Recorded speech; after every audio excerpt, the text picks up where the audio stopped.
if any listener today was listening, whether they have one property or 100, if you could tell them your lessons from tech, what would you want them to know? I mean, there's no need to spend money creating your own tech if you're not a tech company. At the end of the day, right? We're not a tech company. I don't consider our peers, competitors, tech companies. We're property management companies focusing on short-term rentals. Mm. Uh, so we're not tech. We use tech as a resource, as a tool to operate efficiently, fast, in a convenient way for our employees, teammates, and guests.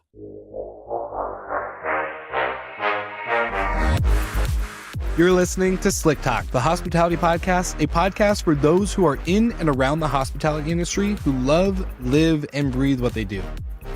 You can join us for candid and unscripted conversations with hospitality experts and founders as we go deeper into their personal stories while they're sharing their triumphs and trials that got them to where they are today.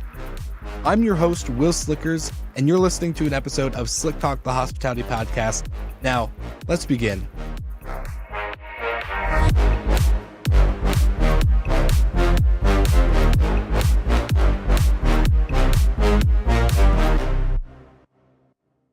All right, welcome back. Another Minute with Nathan Smith, who leads the US sales with Minute. And we're going to jump into what is audio ID exactly? We hear about it. I love the technology, but let's explain it a little bit more for the listeners. So, audio ID specifically came about with our new sensor because it is weatherproof and can be used outdoors. We built a feature in that would detect and remove things like wind noise from the audio data so that you're not getting false positives.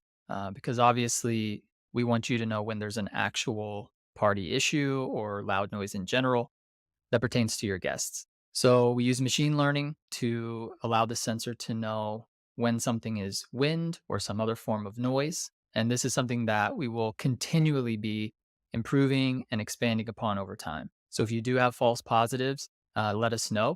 And it's something that we'll continue to improve to determine, is this construction noise? Is this traffic noise, et cetera, to make sure that the alerts that you're getting are actually about noise.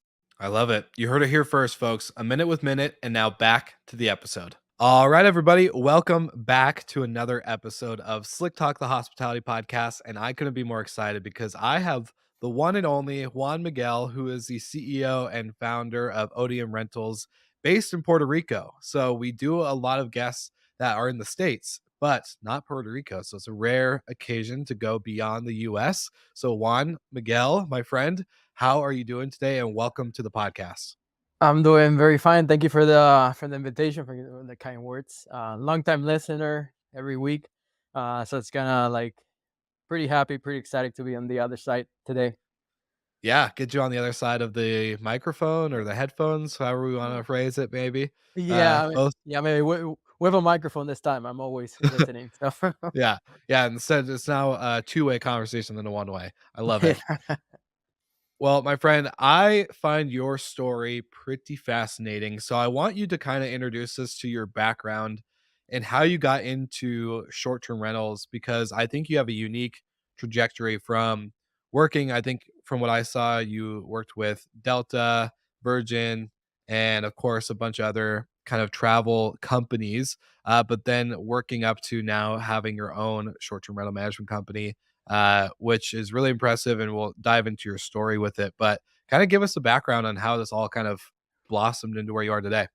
Yeah, well, so a quick run over those more than I think 12 years. So I went for school for engineering, graduated engineering in Dayton, and then went out to my first job at Delta Airlines as an engineer. Mm. Totally hated it. The first job, it was it was bad engineering. From studying it, it's very different from applying it. And so I lasted over there about 6 months. I told my boss, "Hey, I'm just not happy. How can you help me?" So he gave me a job description for revenue management. Mm. So 6 months into it, I switched into revenue management, within Delta, and that's where I started, learning that. So I've been doing revenue management for my entire career, pretty much. Yeah. Fast forward to much closer to today, how I got in. So I was living in San Francisco, quit my job, had some savings, and moved back to Puerto Rico. This was 20. Wow, that's a 2016, I believe, or so. I gotta check Mhm. on that. Some years back, because I wanted to buy a hotel. Always like hospitality. I like traveling. I like hotels. I like staying in hotels. Mhm. And I like traveling. Who doesn't like to travel? For leisure. Yeah, Exactly. yeah, exactly. Um, raised some money through two private investors, an SBA 504C real estate loan, and then we option a hotel, 56 key hotel in Condado. But then a hurricane just changed the plans. Hurricane Maria hit Puerto Wow. Rico, what, like 4 years ago, 5 years ago.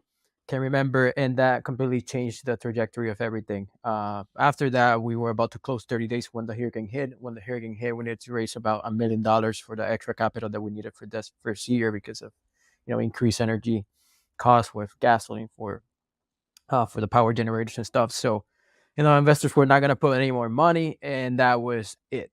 So, I spent Mhm. a year trying to build that up.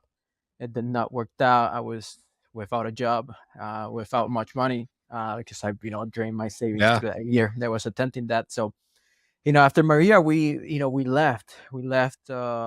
We spent some time in Dallas, and I was trying to, see what I was gonna do next. Took some time off to kind of job search, started reading a little bit, and I applied for two jobs in New York City. One was for JetBlue, the second one was for a short rental operator called Domio. And so, I've already been in airlines. Domio was a little bit different, hospitality, hotel related. I wanted to get into hotels, hospitality. So, let's go. So I joined the company very early. Uh, I think we were about 15, 12 or 15 employees when I joined, scaled it up to 150 employees, Mm. then left in January of 2020, right before COVID hit. And so we moved down to Puerto Rico, and we had purchased our first condo in Puerto Rico. And that is the start of what has become Otium Rentals today. Excuse me as I take a sip of coffee, but Ah, no, man, this is, quite the journey, and I kinda wanna touch back on the earlier days here really quick before we go into the Domio journey into OTM rentals. But, Hurricane Maria, that's one pretty impactful and kind of how your whole thinking of, like, what your life was gonna be. You're gonna go buy this hotel, you've got investors, you've gotten so far down the line, and to have that pretty much taken away out of an act of God, basically. Um, what was going through your head before you moved to San Francisco and kind of was just like, all right, well, I have to start over. What was going through your head during that time? yeah, it was. I mean, it was. I mean, there's two ways to look at it, right? One is, maybe I dodged a bullet, in which it Yeah. would have been much harder to start operating, first hotel, right at that time. Not that sometimes experience, tells enough, but I didn't have much experience, right, running a hospitality company. And so from that side, maybe it's something good that this came along and changed the plans, right? From the other side is, it kind of sucked because, I gave myself 1 year since I moved from San Francisco to Puerto Rico to do Mhm. that. I saved some money. I had my 401k. I got some money saved up, which it allowed me for a year not to generate any income and, see if I could make Yeah. this happen. And so when that happened, I was without a plan, without a job, without an idea. I was also without money. Like literally, I Yeah. emptied my entire savings. So moved back to Texas with my dad, kind of see what was next. And I actually started working at Starbucks for some months, Mhm. just to get back. And that's when I Yeah. applied for JetBlue and Domio. So yeah, it was a blessing maybe in disguise because maybe a dodge, a bullet, maybe something worse would have happened. It would have been pretty tough to operate in that first year, Yeah. given the circumstances. From the other side, yeah, it also sucks because you work so hard and then you almost see it through, and then it just didn't happen. So at the end of the day, I always say that, those, that year, I learned so much. It was a university, a college that, there's no price to it. I learned so Yeah. much from negotiations, just to sitting down and raising more, money. A quick story is that this first person that I went to raise money from is one of the biggest private equity firms in Puerto Rico. I went Mm. to, raise money from him. That was the first pitch, and he and I really jived. He thought I was crazy, and he actually offered me a job in one of his portfolio companies. And I'm like, actually, I'm not here for a job, but thank you. Yeah. Yeah, Yeah. appreciate that, but so yeah, I learned a lot during that year. Things that I applied today. So extremely grateful for that opportunity, even though it did not pan out. Yeah, no, definitely. That's a great way to look at it. Either you could have dodged a bullet, but if anything, you learned a great lesson. You learned great skills that you could apply to today. So I love that. And to also touch back, you also mentioned, revenue management. You hated your first job as an engineer Yep. and going into revenue management. And you said, revenue management has been a big part of my career. I've actually probably been a massive part of your career.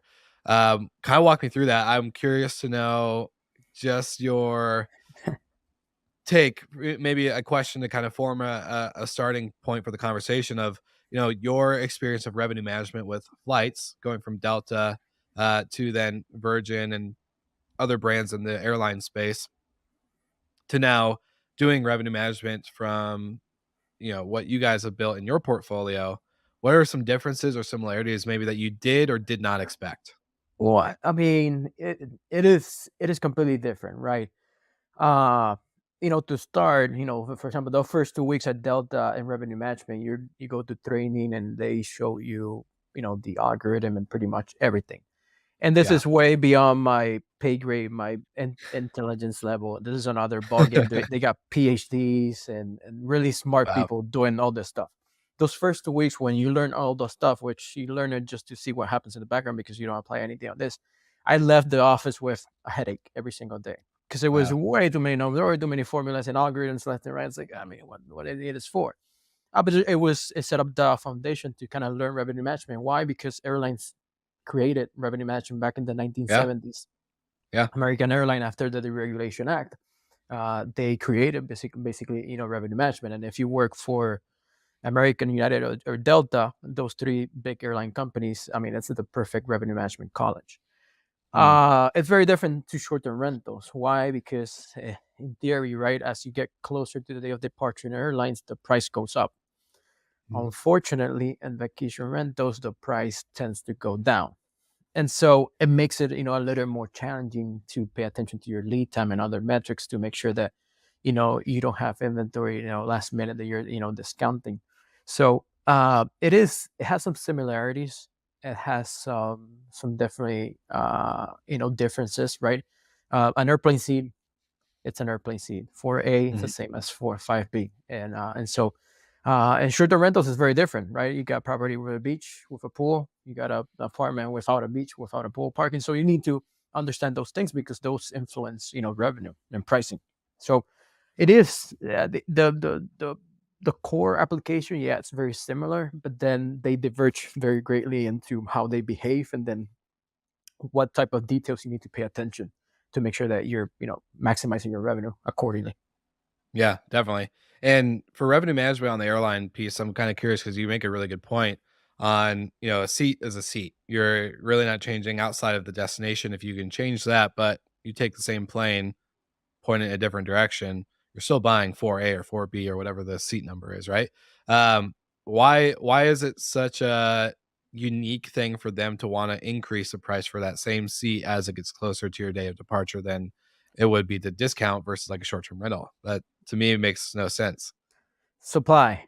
I mean, how Supply. many how Yeah. many short-term rentals there are? How many airline seats there are? So if you need to go right now from Nashville to New York and you need to go now, Yeah. there's very little seats available, right? There's probably like three airlines. There's probably like maybe three flights a day, right? It's finite, right?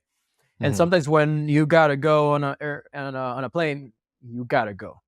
Yeah. And so since there's less seats and less stuff, also the industry has created itself that's kind of like the methodology, the behavior that Mhm. they do. uh it is that way. It is also another component is that there's a lot of people in the short-term rental industry that don't operate, professionally. There's not, Yeah. there's your single property host, which they know a little bit less about revenue management and Mhm. what's intuition, right? If I lower my price, it's gonna book, right? The chance Yeah. of Yeah. probability of booking. So, and then because one or two people do that, three and four do that, and then everybody follows. So guess what? If you're revenue manager and you kind of don't dance that dance, right? You're Yeah. gonna, be left out. Yeah. I remember my hotel management days back in like 2018-ish. I immediately remember doing revenue management and doing all the yield management. So every day checking the rates for our studios, our one bedrooms, our two bedrooms. And then I would check my competition online. I would go on Kayak or whatever and immediately be like, all right, these mother effers are dropping their rates first, and now I'm not gonna follow. And then all of a sudden I see like all of the all of the competition in the market basically just start dropping. I'm like, damn, I have to drop my Yeah, rates now. yeah, And if one person does it, you all basically have to do it. So exactly.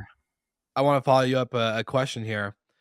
Let's say the market does that, right? The market, someone in your competition starts dropping rates. Do you think there's still a successful rate of you filling up occupancy based on holding your ground or increasing rate?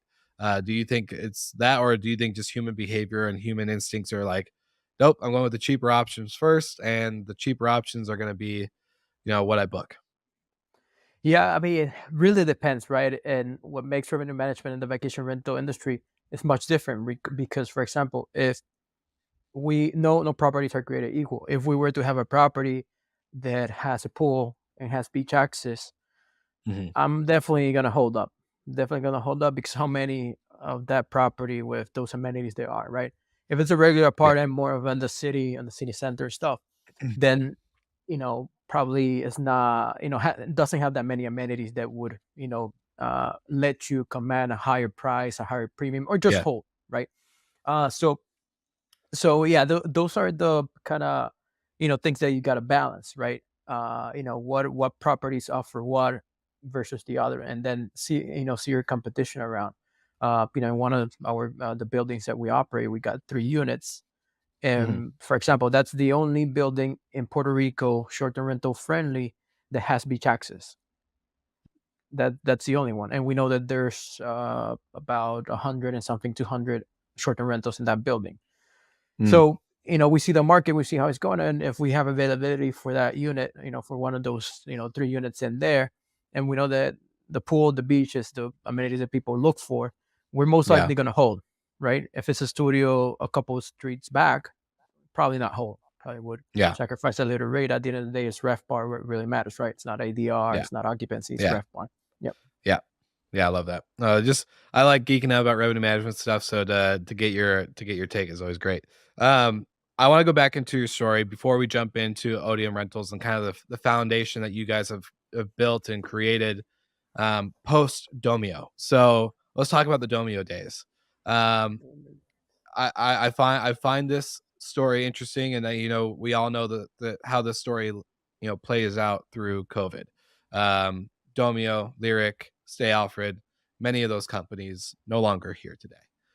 But you have taken that experience and you have formed your own company based off of your learnings and prior experience with hospitality and revenue management and other things. So what what were the big impactful moments during your days at Domio that have carried through to Otium Rentals today?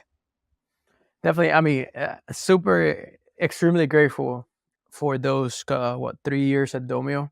Mhm. They were extremely fun, extremely fast paced.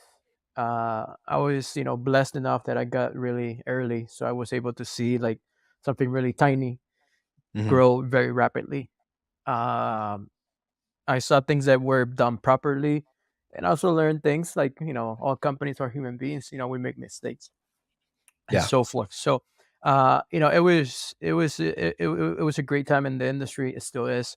It was a great time to be at Domio at that time. I learned way too much, you know. Uh, Way too fr- much. yeah, I learned way too much. I had also the blessing also that the founders in Domio really trusted me a lot, so they gave me ample leeway to pretty much design and operate as I see fit, and also expose me to other sides of the business, the operational side, Mm, which I never had any experience in it. Uh, and so I took all those learnings, basically, going in and out. I enjoy working, so typically, I spend 10 to 12 hours in the office, uh, mhm. and I was just absorbing left and right, absorbing left and right, with no with no intention to at that moment to do anything else. I was just doing my thing, kind of learning. I was not thinking of starting a short-term rental company. I was just Yeah. enjoying there, growing it. So it was pretty fun. But at the same time, I was just absorbing knowledge and ways to do stuff, and so those are the things that we're applying right here. Uh, we're applying the learnings in terms of real estate, in terms of revenue management, in terms of marketing, in terms of operations, with a slight difference in the sense that we're not BC backed, so our bank account has not many millions of dollars yet. Um, so we operate on a more lean way that we used to at Domio. We try to outsource as much of software tech as possible. Right, we Mhm, use a mhm. plethora of apps, Yeah. PMS, Asana, Slack, you name it, and we all try to integrate it together. There's a way that you can integrate everything together. Zapier, Asana, Slack, they can talk to each other. And so, in that sense, we're a little bit different in the sense that we don't have a tech team, and we probably don't intend to have a tech team because there's so much stuff out there that we Yeah. can use and stand dedicate our time to operate really well, drive good reviews, and then increase the portfolio. That was one of the main difference from here. Now, the other main difference that uh, we own property. We own about 60% of the portfolio that we operate. And so, in that sense, it's pretty nice for a couple of reasons. One, we participate right in the appreciation of the Yeah. of the of the real estate asset through time. Number two, we keep the inventory technically until we decide to dispose it, right? Sell it or lease it or have somebody else, take over or whatever it is that Mhm, we would want to do with the inventory. So those two things, make it really attractive, to own. So we own about 60%. We do a little bit of rent arbitrage, and we also manage, right? I think I've always said, and even in my Domio days, there's always, there's going to be a good balance between owning, because owning, real estate has proven throughout the years to be a really mhm. good wealth accumulation vehicle. And there's some other units that you kind of don't want to own, but you kind of want to operate and make sense, Yeah. right? To rent them and do rent arbitrage. And there's a subset of other properties in which you can take them because it's economical for you to operate. It just adds a little bit more revenue, a little bit more time. Now that there's a small infrastructure in place, adding units, operating more units, it's become a little bit more easier and cheaper. And so Mhm, some units we would just manage because we don't want to own them, we don't want to rent them, but we'll take a chance, right? There's not much to lose when we manage them. mhm. So it's kind of a hybrid between the three. So those are the two main difference between a VC backed company and a small company in Puerto Rico. Yeah. Hey, well, a small company in Puerto Rico that owns 60% of their inventory is pretty impressive, to say the least. And I want to know kind of the journey of buying your first property. What was that like when you're no longer at Domio and you're going back to Puerto Rico? You're like, I'm going to buy a freaking building. Uh, I would love Interesting. to. Yeah. The first acquisition was the most interesting. I was flying back from Nashville because I was speaking at the SDR conference, the Smith and Travel conference. So I was Mm. flying back. I bought my ticket through Kiwi.com. I don't know if you bought I've tickets heard, through Kiwi. I've heard of Yeah. Kiwi. I've never bought Okay. a ticket through it, Okay. but yeah. Never buy. No. Because Never. they match to flights sometimes with odd times, sometimes different carriers. And so I left Nashville, spent the night in Orlando and the airport floor, and then arrived in Puerto Rico the next day for my nephew's for my godson's first birthday. Yeah. all messed up. I landed at 8 in the morning, went out to see this apartment at 10 in the morning, which I saw Wow. through an online listing. Before I got to Mhm. Puerto Rico, I already sent the offer to to the broker, because I just wanted to get it. It was a nice, Yeah. a good building. And so I sent in the offer in the airport, and I just let him know that this is my price. I'll pay you the what you're asking. However, I need to see it first. Yeah. When landed, saw the apartment, and it was like in pretty rough shape. Mm. There's a tenant that used to live there. They kind of did not take care of the unit. I can send you a video later of how it looked Yeah. like, and Please do. so that was our first. We're still living in New York, working for Domio, and so we had that over here, and then we started working and remodeling, and that was our first unit. And then that lasted. We acquisition was May of 2019, uh, and then we took almost a year kind of to fix it. Mm. But it was complete reno, gut work everywhere, electrical, everything, and we got our first reservation November of 2020. So that's when technically we started operating as a hospitality service in Puerto Rico, and then from that on, we kept buying until we kind of maxed out our Yeah. our resources. But the good thing is that since this property's cash flow, the early ones started cash flowing pretty nice. We saved a Yeah. little bit, and then we kept buying a little bit more slower. Properties that they're gonna appreciate, and they're good for short term rentals. Yeah, so you use the cash flow to kind of help finance the purchase of Yeah, multiple units, and then yeah. eventually Yeah, yeah. eventually, once you get the first one and the second one and they cash flow, right? Even though most banks will not recognize short-term rental revenue just as your traditional banks, they Yeah. will assign it a long-term, lease amount, right? Mm. Rent in this condo is for $2,000. So between that, right, and the fact that it's been operating for a little bit and it's generating cash, then banks look at that, and then it offsets your debt, and then you can keep on going slowly Yeah. but surely. Yeah, I love that. And you kind of were mentioning I'm a big fan of tech, and I think we talk a lot about tech on this podcast. And I'm curious to know, your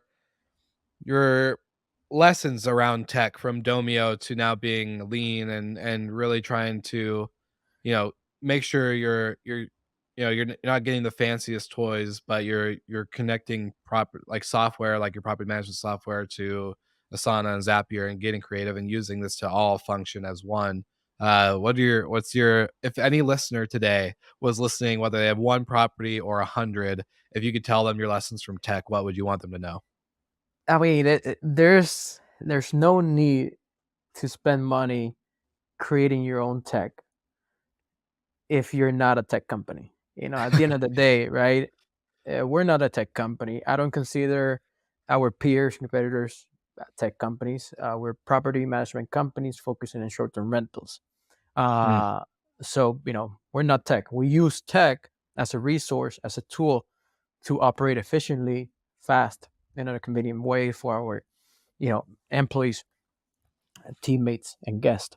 So there's plenty of stuff out there, right? It's not the fanciest, like you'd say. Some a lot of them are free. We Yeah. use a few of them still in the free version. Some of them we've outgrown them, so we had to pay for them. Yeah. But everything is connected. Our communication center is Slack. Asana is connected to Slack. Airtable is connected to Slack. When there's a guest request, that goes into Slack. When there's a maintenance request, that goes over there. I mean, everything, the reservations, cancellations, everything goes to there. Purchase order forms. So between Asana, Airtable, Google, it's a great tool. Uh, my PMS, Hostfully, all those, we're able to kind of deliver the same experience or similar experience to other peers that have apps and in-house tech and in-house engineering teams and stuff. So we're able to do that, maybe in not the fanciest way, but it's definitely cost effective for sure.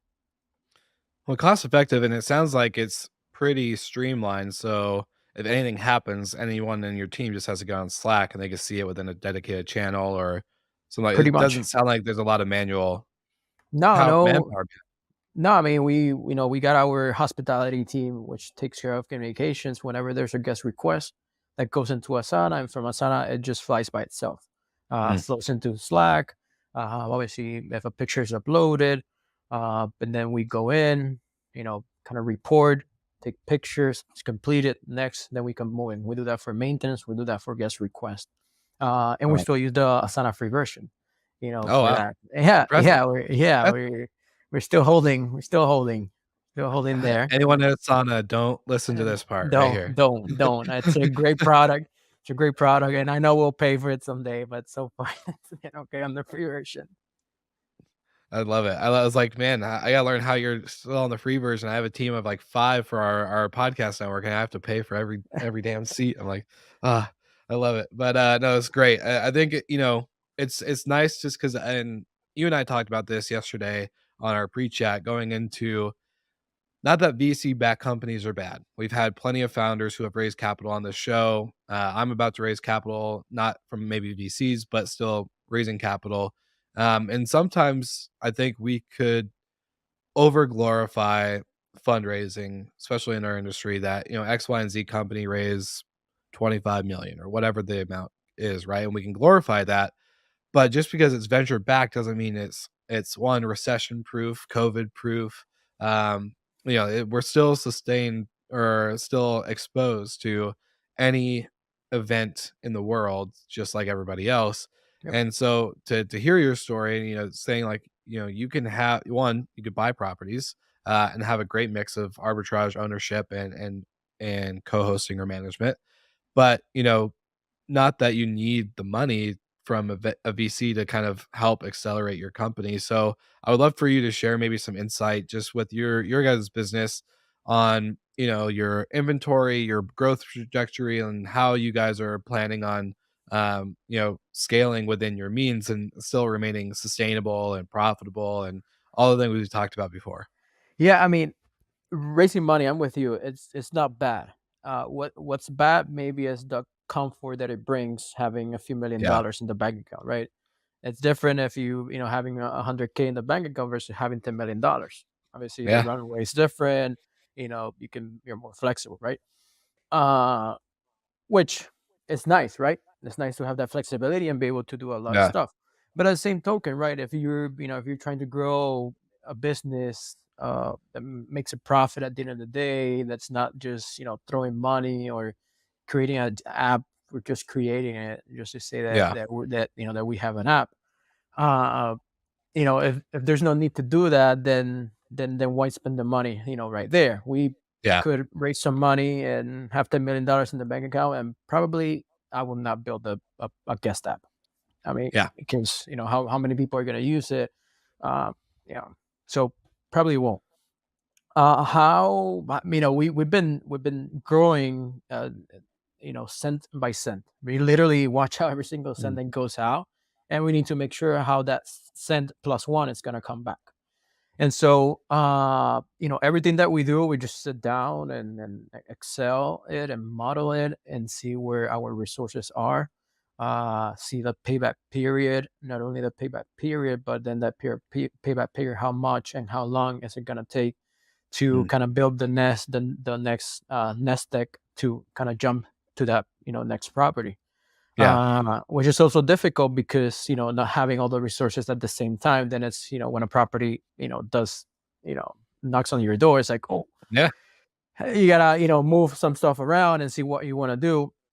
Look for alternate financing and stuff, which there's some vehicles out there, the SCRs loan and other kind of more niche private equity banks that kind of also are interested in this space. Mm, How we intend to grow the same way we've been growing. We started with one property. Today we are operating 28, about to put 29 today.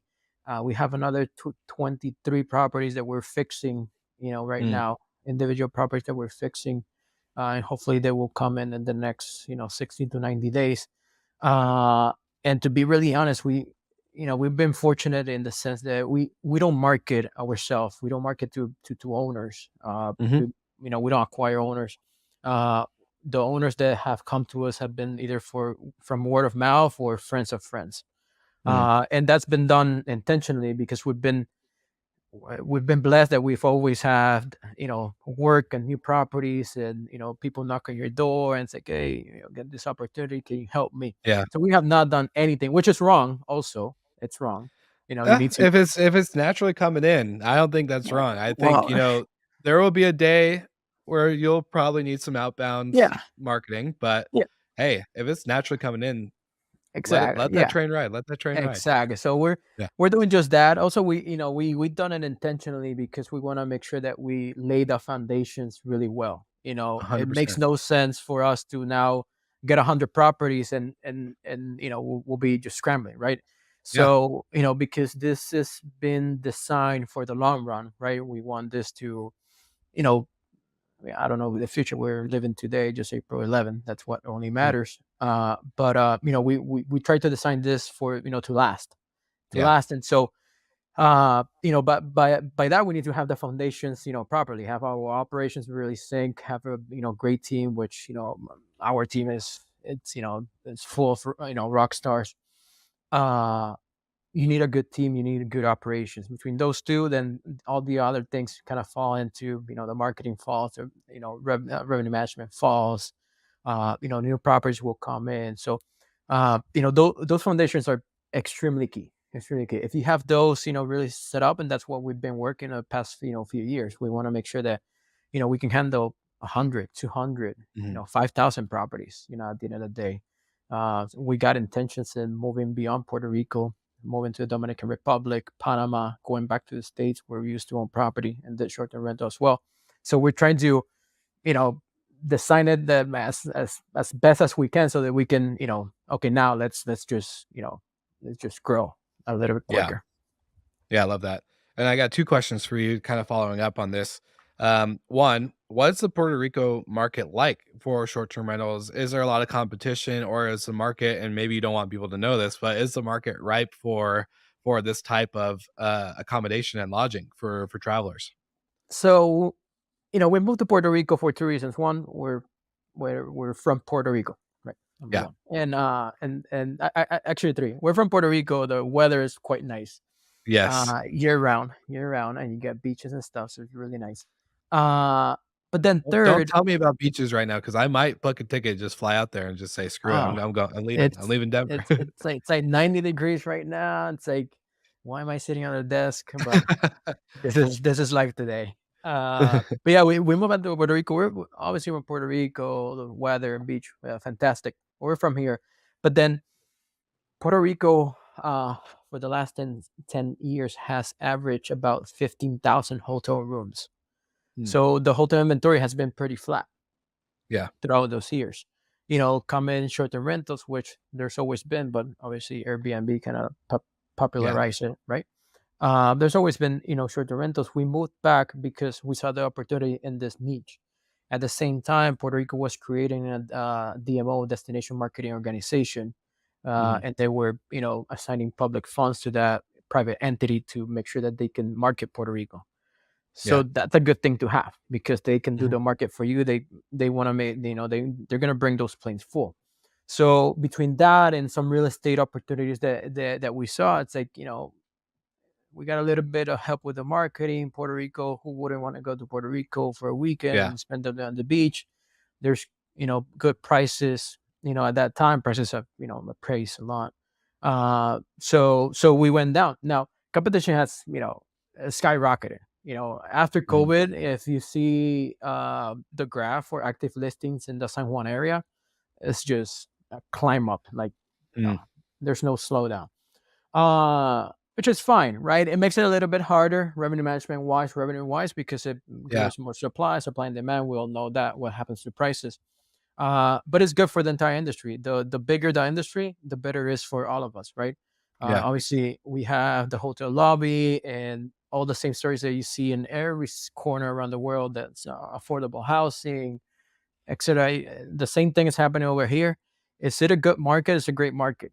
I mean, It's a great market. There's some cool tax incentives also that have attracted a lot of investment to Puerto Rico. So it is a good market to be in. There's opportunities. Prices are a little bit higher, but at the end of the day, it's like, when I hear people say, "Oh, mortgage rates have gone up 3, 4% from what they used to be," it's like, "Oh, well, yeah, they used to be 3, now they're 6. I mean, can you cover it?" Yes. Okay. Well, I mean, still do it. Yeah. So yeah, it's just math wise, and it's a great place to invest at the end of the day. Is it true? I can't remember if this was Puerto Rico, if it was Costa Rica, somewhere else. You have to be a Puerto Rican citizen in order to get a short-term rental license in order N- to for like have a property management company?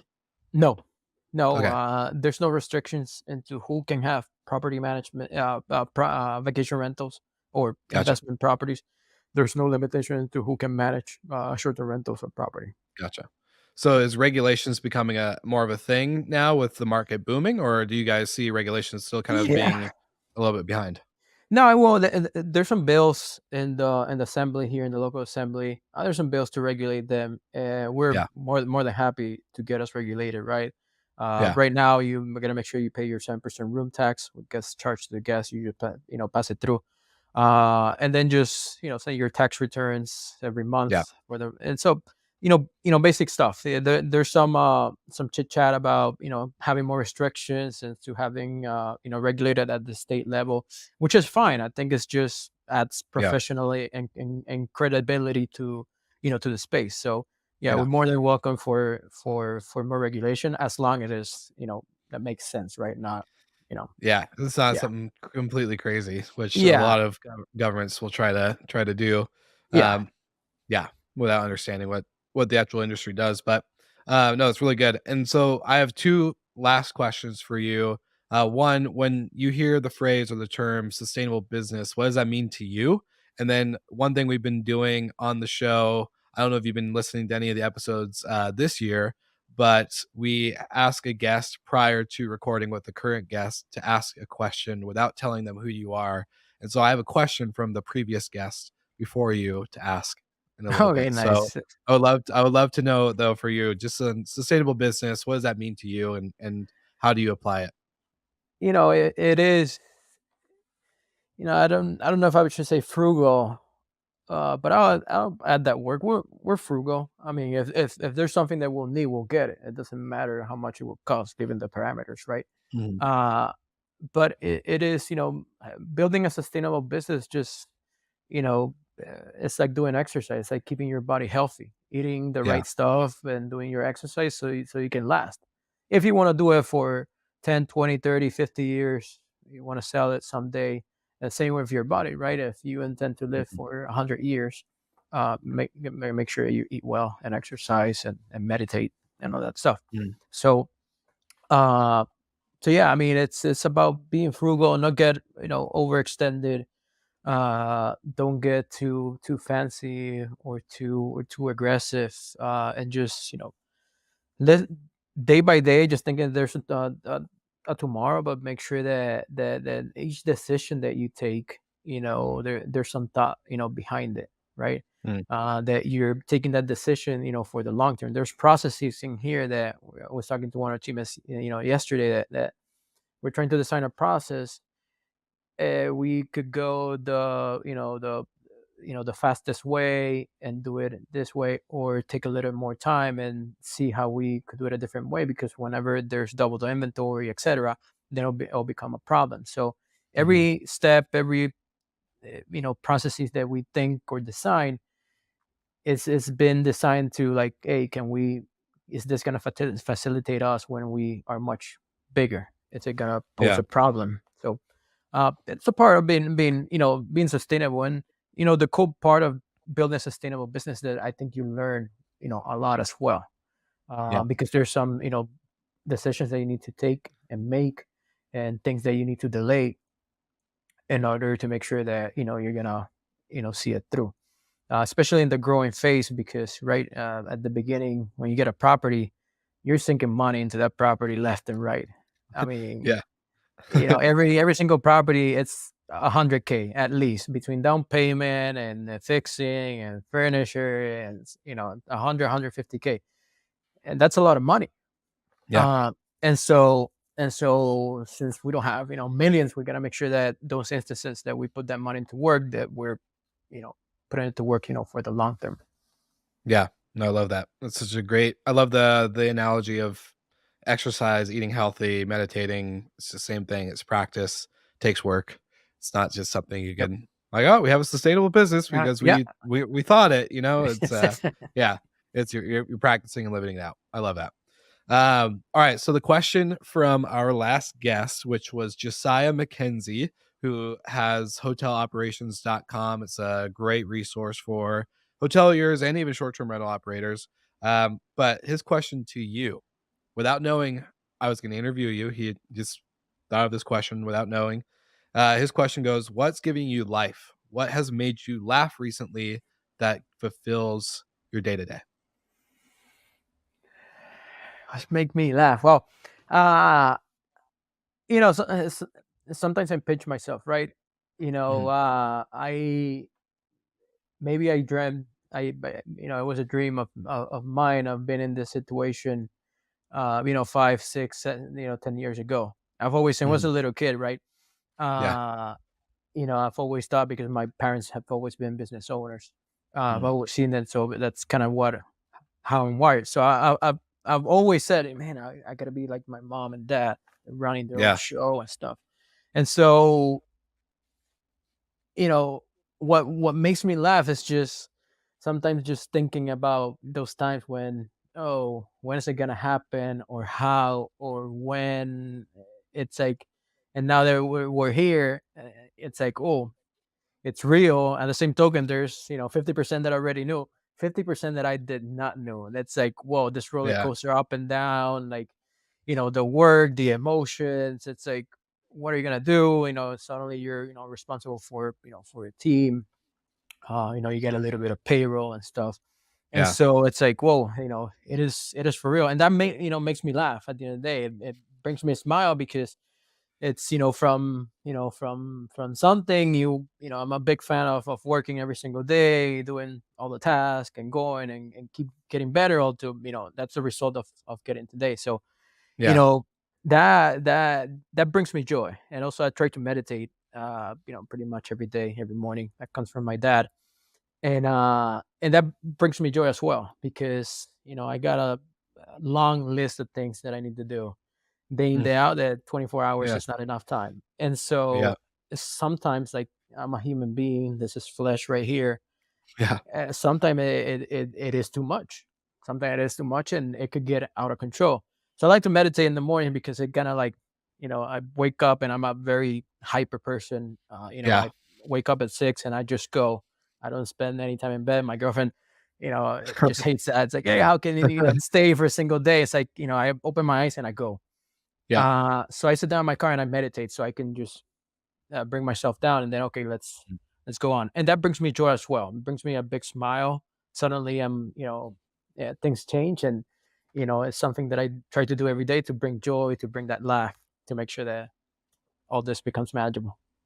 I love it. I love it. It's perfect. Kind of what I've been super excited about, just like regulating emotions. And yeah, I'm like you. I wake up at 5 or 6 or whatever time in the morning, and I'm go. I drink some water. I have some coffee. I'm hitting everything, and then by the time my team gets onto Slack, they're like, "Wow, everything's basically done. What the heck?"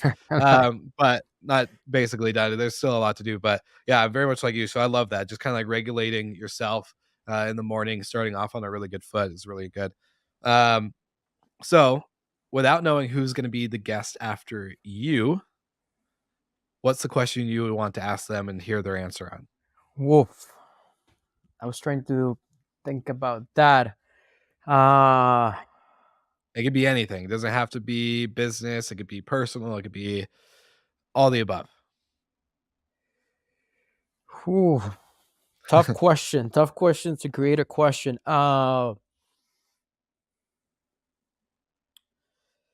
What do you do when adversity just hits your door, and it hits your door day after day after day, and it's a little bit constant sometimes.